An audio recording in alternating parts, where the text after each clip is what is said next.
今回は NSR500 のパート3です。ロッシだけが乗れるエンジン。2001年型 NSR の話なんですけども、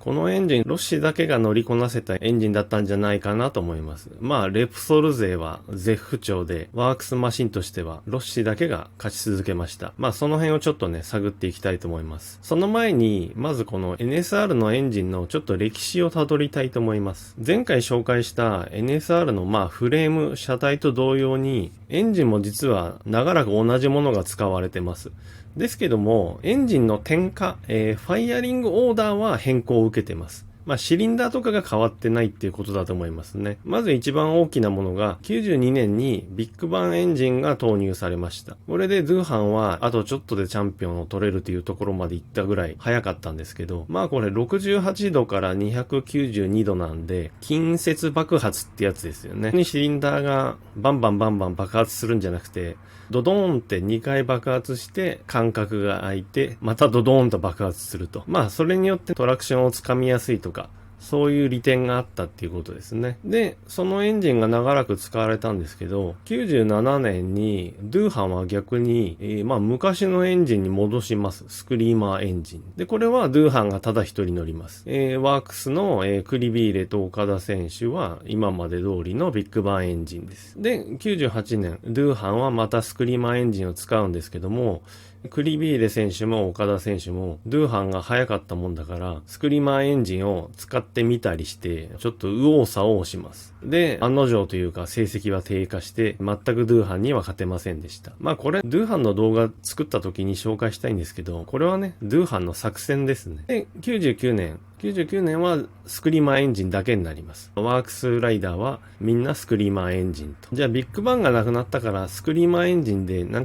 問題が解決したのかっていうと、そうじゃない気がしますよね。何しろ2サイクルの 500cc エンジンっていうのはとにかく扱いが難しくて、とりあえずこの時はスクリーマーエンジンの1種類だけになったと。で、2000年ドゥーハン引退で戦闘力低下を懸念したホンダはパワーを上げた新エンジンを準備。高回転型の NSR250 のシリンダーをベースに10馬力パワーアップを狙った V スペックエンジンというのを作りました。ドゥーハンいなくなってクリビーレが99年なんとかチャンピオン取りましたけど、やはり戦闘力低下というのを懸念していたので、ホンダはバイクの性能で少しでもライダーを助けようということで 250cc のシリンダーを転用したものを 500cc で使って、それで10馬力ぐらいパワーアップした V スペックというエンジンを準備しました。で、なんですけど、を使ったライダーたちの印象はあまり良くなかったようです。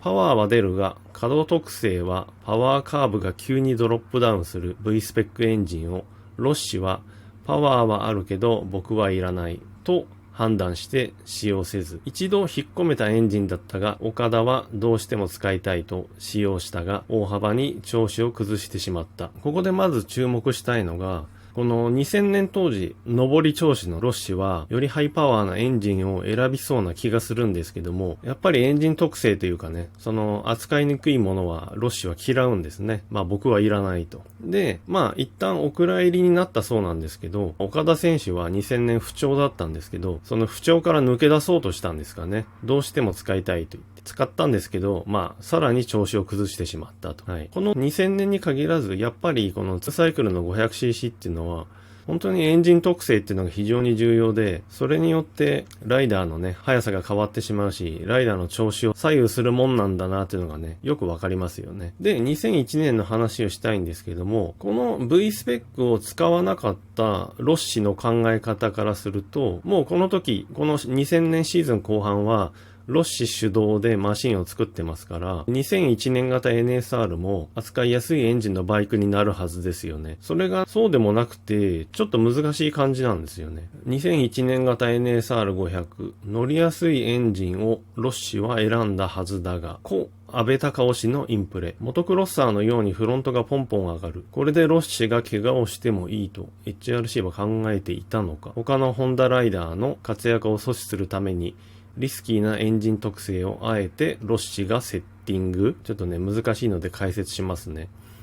ごめんなさい。今はどうかわかんないんですけど、昔は、シーズンオフになると、ジャーナリストに指示をさせてあげてたんですね。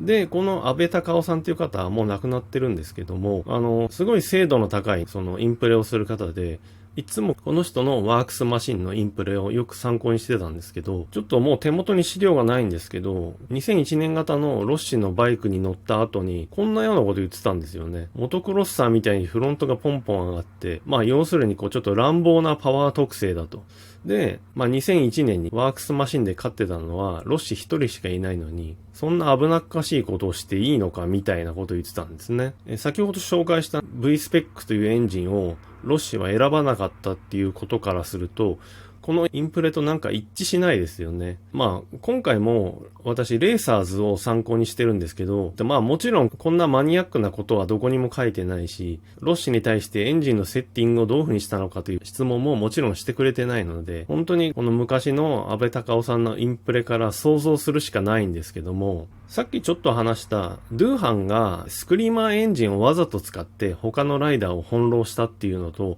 同じように、ロッシも早くもこの時点で自分だけが乗れる危なっかしいエンジンを作ったのかなという気がしますね。あまりに乗りやすいバイクを作ってしまうと、まあ、同じワークスマシンに乗る、クリビーレと宇川選手に活躍されちゃうので、自分がギリギリ扱えるバイクを作って優位に立とうという風にしてたのかなと思います。まあ、こういうえぐい質問というかね、をロッシにインタビューして聞いてほしいんですけど、まあ、そういう資料がないので、古い記憶で推測するしかないんですけど、まあ、そういうことかなと思います。はい。で、ちょっと話変わりまして、ドゥーハンとロッシの共通点という話をしたいと思います。私実際にサーキットに行って、ドゥーハンもロッシも走ってんのを見たことがあります。ドゥーハンは97年の TBC ビッグロードレースでスゴーに来た時です。ロッシはこのまさしく2001年のパシフィックグランプリで走った時です。で、この二人のライディングっていうと、なんか全然共通点ない気がしますよね。年齢も違うし考え方も違うという感じがするんで。なんですけど、意外なほど共通点がありました。大きく3つです。まず1、ブレないライン取り。タイヤ1本分でさえ誤差のないライン取りを何十周も続ける。2、アクセルの開けが長い。ツーストエンジンが綺麗に焼ける音が継続する。3、ブレーキ旋回加速が明確。すべての動作がはっきりしている。1番のブレないライン取りなんですけど、これテレビでレース見てると全然わかんないんですけど、現地で走りを見てるとよくわかるんですよ。他のワークスライダーってタイヤ2本分3本分ぐるぐるぐるぐる走ってるとさっきと違うライン取ったりするんですよ。これは意味があってラインを変えてんじゃなくて明らかにブレてるって感じがします。だけどドゥーハンとロッシは全然ブレないです。本当にタイヤ1本もずれない。ずれたとしてもまあ本当5センチとか10センチそういうレベルじゃないですかね。タイヤ1本までいかないですね。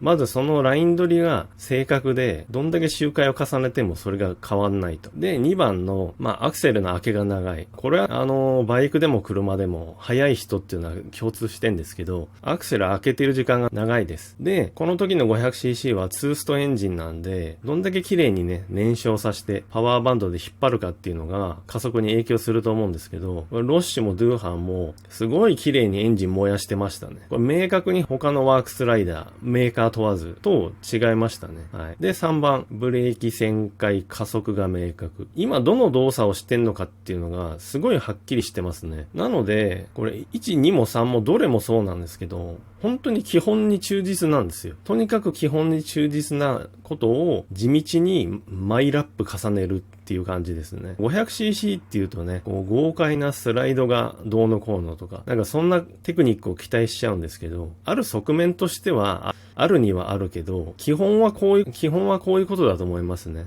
この2人のライディングを見て、この3つについては2人とも明確に同じだったんで、トップライダーっていうのはまず基本がしっかりしてるんだなって、それがブレないんだなっていうのが私よく分かって、勉強になりました。短いですけど、これで2000年から2001年の NSR500 の話は終わりです。すいません。もっと作りたいんですけど、レーサーズ読んでてもあんまりいいネタがなくて、これ以上作れませんでした。はい。次回はまたバイクにするか車にするかちょっとわかりませんけど、はい、また頑張りますので応援よろしくお願いします。